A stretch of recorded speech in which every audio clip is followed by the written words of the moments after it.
Worst to firsts, roster overhauls, and rookie takeovers. These are the 25 greatest single-season turnarounds in NFL history.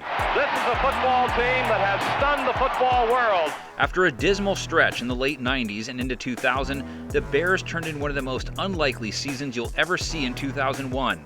Chicago went from 5-11 to 13-3 in the blink of an eye. The modern-day monsters of the Midway allowed just 12.7 points per game, best in the NFL, and had 3 first-team All-Pros on their defense. There was Ted Washington, Brian Urlacher, and Mike Brown, who pulled off one of the most remarkable feats in NFL history. A defensive player in back-to-back weeks, winning games on interception returns, both in overtime. Throws, that's batted into the air, intercepted, and the Bears are going to win it! Mike Brown has done it again! Marty Schottenheimer's Chargers won just 4 games in 2003 despite LaDainian Tomlinson gaining more than 2,300 yards from scrimmage. So what changed in 2004? Well, that was Philip Rivers' rookie year, but he rode the bench, watching with the rest of us as Drew Brees came into his own. I was not satisfied with the way that I had played in my first 3 years here. All that did was create a great opportunity to really turn things around and do something great. Brees led the Chargers to the playoffs, throwing a then career-high 27 touchdown passes in his 4th season. 2004 was also when second-year tight end Antonio Gates really hit his stride. First-team All-Pro, just under 1,000 receiving yards and 13 scores. The Chargers offense finished 3rd in the league in points per game. On the other side of the ball, new defensive coordinator Wade Phillips improved San Diego from 31st in points allowed in 2003 to 11th by 2004. And he's got a seam. Aaron Jones still on his feet. Jones all the way in. Touchdown, Green Bay. You'd expect a New Age Packers turnaround story to center on Aaron Rodgers, not a running back. But no Green Bay back since 1962 had as many rushing scores as Aaron Jones in 2019. Green Bay went from dead last in rushing attempts in 2018 to 13th in 2019. First-year head coach Matt LaFleur emphasized the run, while Rodgers still did his thing, posting a 26-4 touchdown-to-interception ratio. On the other side of the ball, the Packers improved from 22nd in scoring defense to 9th, thanks in large part to free agent signings Preston and Zadarius Smith, who combined for 25.5 sacks. Green Bay saw an 8-win swing from 2018 to 2019, including a home playoff win. Can the Broncos continue their turnaround from 5-11 last year to an AFC championship? One season removed from a rare sub-500 record, the 91 Broncos relied on their defense to turn things around. Safeties Dennis Smith and Steve Atwater each made the Pro Bowl, as did linebacker Carl Mecklenburg, all while defensive end Simon Fletcher led the team in sacks for the 4th straight season. Defensive coordinator Wade Phillips orchestrated a Denver D that only allowed 14.7 points per game, 3rd best in the league. On offense, the Broncos didn't have a receiver with more than 700 yards, but John Elway still managed to earn a Pro Bowl spot. Denver went from 5 wins to 12 in 1 year, even tacking on a 13th, a playoff thriller at Mile High, Gary Kubiak, the savior, handling a low snap on the game-winning field goal with seconds left to beat the Oilers. You gotta believe that must be good. This place is a madhouse.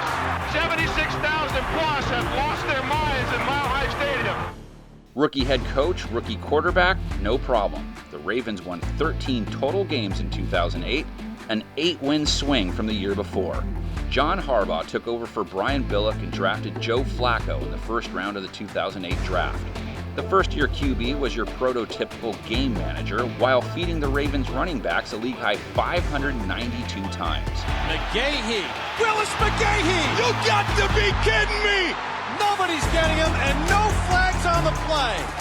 Baltimore's defense also had no problem bouncing back from a down year. They got a vintage season from Ray Lewis, the Ravens ranking 1st in takeaways, 2nd in pass defense, 3rd in rush defense, and 3rd in scoring defense en route to the 2008 AFC Championship game. Who's got it better than us? Nobody! From one Harbaugh to the next as the 2011 49ers come in at number 20. Just as his younger brother accomplished 3 years earlier, Jim Harbaugh led his team to a conference championship game in his debut season. Smith on 3rd and 3. He throws to the end zone, and a catch is made by Vernon Davis for a Niners touchdown. Harbaugh's offense was efficient. His defense absolutely dominant. First-team All-Pros Patrick Willis, Navarro Bowman, and Justin Smith led the top rushing defense and number 2 scoring defense, both huge improvements from 2010. What a pleasure it is to welcome all of you back inside the Louisiana Superdome. After Hurricane Katrina decimated the city of New Orleans in 2005, the Saints were forced to play their home games elsewhere. They were at the Alamo Dome in San Antonio, LSU Stadium in Baton Rouge, and Giants Stadium in New Jersey, hosting the Giants. So it's understandable to some degree they went 3-13. But hope was restored in 2006 when 2 new faces rolled into town, head coach Sean Payton and new QB Drew Brees. And just like that, 1 short year later, the Saints were better than ever at 10-6. Look out, right through! A pick block by Steve Gleason. It is scooped and scored by Curtis DeLoach. Touchdown, New Orleans! Brees was named first-team All-Pro. Rookie sensation Reggie Bush gained more than 1,300 yards from scrimmage, and New Orleans stunned the sports world by advancing to their first ever NFC Championship game. This bizarre creation became a curiosity around the National Football League. Bengal founder Paul Brown fashioned this novel design, as new to the game today as the forward pass was a century ago. I tell you the truth, when you're wearing a helmet like that, it's one of those situations you either got to put up or shut up. You either got to play or they're going to laugh you out of the league. The new-look 1981 Bengals, led by MVP Ken Anderson, were a revelation for a Cincinnati team that had yet to appear in an AFC Championship game. With their new striped uniforms, the Bengals won 14 total games, including 2 playoff wins after a 6-10 campaign the year before. Cincy went from second to last in scoring in 1980 to third best in 1981, a phenomenal jump. Their playoff win over San Diego, dubbed the Freezer Bowl because it was the coldest game in NFL history, sent the Bengals to their first Super Bowl. He didn't make it. And now listen to Cincinnati. After a league-worst 2-12 record in 1974, the Baltimore Colts hired Ted Marchibroda as their new head coach for the '75 season. Through the first 5 weeks of the year, Baltimore struggled to a 1-4 record. Then came one of the most surprising revivals in NFL history. This is what it's all about in Baltimore. This is a football team that has stunned the football world with a brilliant, absolutely at times unbelievable, reversal in form from a year ago. The Colts rattled off 9 straight wins, finishing the season 10-4 and AFC East champions, a run fans would call the Miracle on 33rd Street. Led by running back Lydell Mitchell, Baltimore averaged nearly 32 points per game during that 9-game streak. Had it been a 16-game season, the Colts would have had a shot at a 10-win swing. Same goes for the 1976 Patriots, who just a year later delivered a dominant comeback season. New England had failed to produce a winning campaign since 1966 and went a putrid 3-11 in 1975.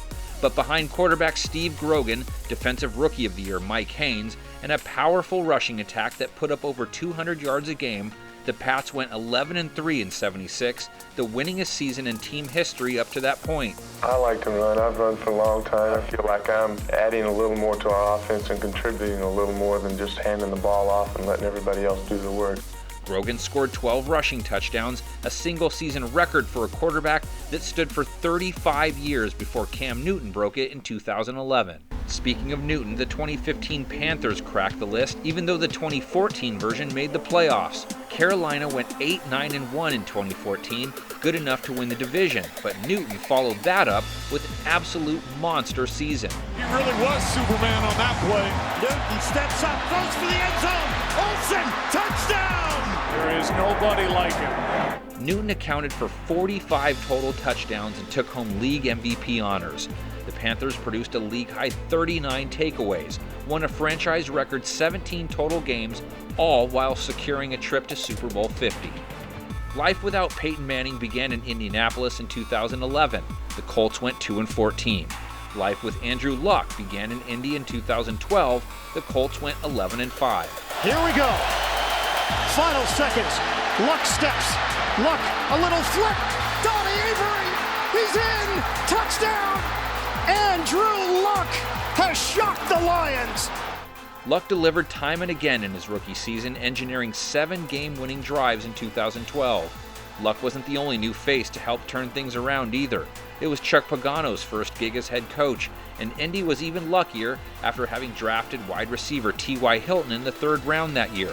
All of them key contributors to the Colts' 9-win turnaround and a trip to the playoffs.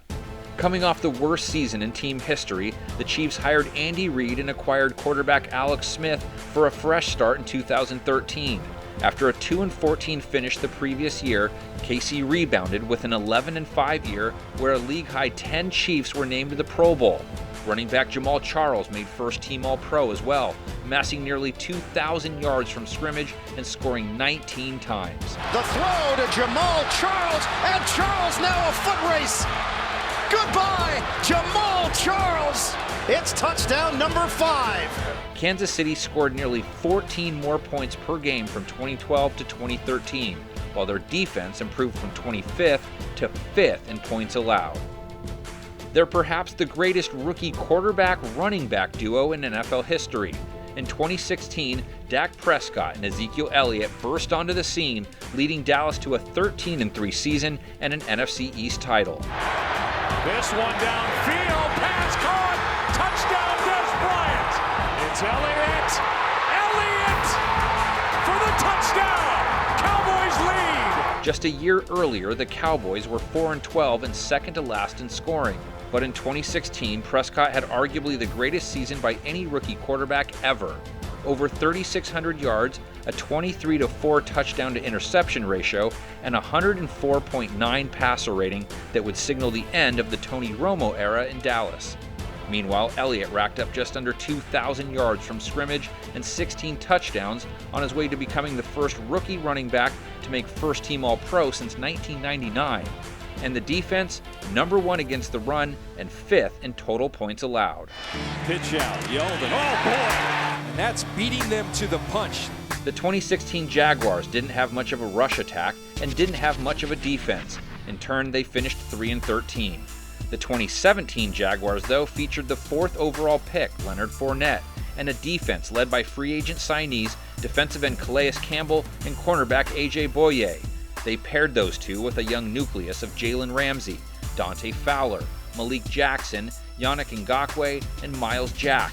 And thus, Saxonville was born. Can't get away, and Calais Campbell with another sack. 10 sacks for the Jacksonville Jaguars today. That's a new franchise record. The Jaguars finished the regular season 10-6, then won back-to-back playoff games before barely missing out on Super Bowl 52.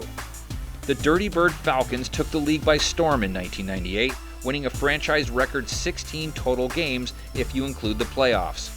That 9-win turnaround from 97 was sparked by running back Jamal Anderson, who gained more than 2,100 yards from scrimmage and was named first-team All-Pro. Atlanta finished top 5 in both scoring offense and defense, then shocked the football world by upsetting the 16-1 Vikings in the NFC Championship game. Anderson is good. He knows it. They know it. And Atlanta goes to Miami. From the Dirty Birds to the Underdog Birds, the 2017 Eagles went from worst to first in the NFC East, locked up the number 1 seed, and won 3 straight playoff games in which they were underdogs in each. Second-year quarterback Carson Wentz was a strong MVP candidate before a torn ACL derailed his season in Week 14. No worries, though. They happen to have Nick Foles waiting in the wings. And Foles able to get away and throw. Pass is caught. Jeffrey, touchdown. Foles in the offense didn't miss a beat, while Philly's defense ranked first against the run and 4th in points allowed. From 7-9 to 16-3, the Eagles at long last had their Lombardi trophy. Rewind 16 seasons. Big play for the Patriots. Bledsoe. Leads 10 yards. Oh, that's really hit. Tom Brady's reign atop the Patriots dynasty began in 2001 with little to no fanfare. New England was coming off a 5-11 season in 2000 as Bill Belichick looked to build a foundation in Foxborough. All Brady did was go 11-3 as a starter, while Belichick's defense consistently delivered. New England displayed an overall balance, finishing 6th in both points per game and points allowed per game. After winning the AFC East at 11-5, the Patriots won their 3 playoff games by a combined 13 points on their way to launching a 2-decade-long dynasty. And it's right down the pipe. Adam Vinatieri. No time on the clock, and the Patriots have won Super Bowl 36. Unbelievable. Following a rock-bottom finish in 2007, the Dolphins delivered a 10-win improvement in 2008. A year after a franchise-worst 15-loss season, Miami hired Tony Sparano to lead a new era. With a smash-mouth style, Ronnie Brown and Ricky Williams combined for more than 2,000 yards from scrimmage and 15 touchdowns. Miami got veteran help from quarterback Chad Pennington, who led the team to an 11-5 record, while linebacker Joey Porter had a career-high 17.5 sacks. The Dolphins also handed New England its worst loss in 5 years, a 38-13 demolition at Foxborough. It's Ronnie Brown, and they continue to gash the Patriots. Ronnie Brown is gone. 9 years earlier, Peyton Manning's Colts pulled off a 10-win turnaround of their own. Coming off a brutal 3-13 rookie season, Manning completely changed the culture in Indy. Manning going to go deep, far side, has it, touchdown, Marvin Harrison. The Colts went 13-3, led by star rookie running back Edgerrin James, who made first-team All-Pro. James racked up 2,139 yards from scrimmage, the second most ever by a rookie. The offense scored 7 more points per game than the year before. Fourth-year receiver Marvin Harrison tallied more than 1,600 yards. This young nucleus would become a force throughout the next decade. And on 2nd and 6, Roethlisberger pumps, throws long for Burris, and Burris has it. Touchdown, Steelers! From 6-10 to 16-1, the Steelers' near undefeated journey in 2004 was highlighted by rookie quarterback Ben Roethlisberger. Big Ben went 13-0 as a starter in the regular season, ending the Patriots' record 21-game win streak. Pittsburgh also sported the number 2 rushing offense in the league, led by Jerome Bettis and Deuce Staley. Perhaps more importantly, defensive coordinator Dick LeBeau returned to the Steel City and saw instant results. The Steelers went from 15th to 1st in scoring defense on their way to the only 15-win regular season in franchise history. Hooray! Hooray! Think you're gonna beat them Bengals when they play in the jungle. Nobody! The 1988 Bengals are almost a mirror image of the 81 team earlier on this list. Just as they had done 7 years before, the 88 team went from worst to first in its division, had an MVP quarterback, and played the 49ers in the Super Bowl. After a 4-win 1987 season, Cincy bounced back with 14 total victories the following year thanks to superstar play from MVP Boomer Esiason. Esiason with a lot of time going long. Brown is open. He's got it, and he is gone. The offense scored 9 more points per game year over year and produced the NFL's top-ranked rushing offense led by Ickey Woods, famous for the Ickey Shuffle, of course, and James Brooks. Montana looking, throwing in the end zone. Caught it! Dwight Clark! The catch, as it's known, didn't just send the 1981 49ers to the Super Bowl, it also helped officially erase what was a dismal season in the Bay the year before. It's easy to forget Bill Walsh and Joe Montana had put up a 6-10 campaign right before their dynasty began. As much credit as they get for the turnaround, San Francisco's young defense shouldn't be overlooked either. 8 of their primary defensive starters were aged 25 or younger, including rookie All-Pro Ronnie Lott. The pass is picked up by Ronnie Lott. That's all she wrote. Touchdown 49ers. In one season, the 49ers jumped from 26th to 2nd in points allowed, one of the most remarkable statistical turnarounds the game has ever seen. Offensively, Montana came into his own in year 3, leading the Niners to 16 total wins, one of them their Super Bowl victory, their first of 4 in the decade. Fast forward 38 years, another 49ers resurgence was taking place under third-year coach Kyle Shanahan. After a combined 10 wins in his first 2 seasons, Shanahan led the Niners all the way to Super Bowl 54. So what sparked an 11-win turnaround from 2018 to 2019? Picked off! It is Richard Sherman! He's caught still on his feet is Kittle! And the stiff arm! What a run by George Kittle! The handoff into the arms arms of Mostert. He's gone. And unable to get away from Nick Bosa. Garoppolo firing deep. He's got a man wide open. Sanders has it. Are you kidding me? After missing most of the 2018 season, Jimmy Garoppolo returned to lead an effective passing game that set up the #2 rushing attack in the league. The trio of Raheem Mostert, Matt Breida, and Tevin Coleman combined for just under 2,000 rushing yards. George Kittle was named first-team All-Pro, Richard Sherman led the NFL's top-ranked pass defense, and Nick Bosa won Rookie of the Year. Trent Green comes in here, the real hope for this offense. Green drops a great connection to number 18. Now we got Trent Green down. We've got Trent Green down in the middle of the field. Rams fans are holding their breath right now. The loss of a starting quarterback on the heels of a 4-12 season would have sent most teams into a tailspin, not the '99 Rams. We will rally around Kurt Warner, and we'll play good football. St. Louis won a combined 16 games in 1999. They're the only team in NFL history to record a 12-win single-season turnaround. Warner went from grocery clerk to MVP, maybe the greatest individual turnaround you'll hear of. He led the greatest show on turf to a record-breaking season that included running back Marshall Faulk racking up almost 2,500 yards from scrimmage, while receivers Isaac Bruce and Torrey Holt carried a lethal passing attack. The defense wasn't just along for the ride either. They ranked 4th in points allowed and came up with one of the greatest defensive stops in Super Bowl history. It is caught by Dyson. Can he get in? No, he cannot. Mike Jones made the tackle, and the Rams have won the Super Bowl.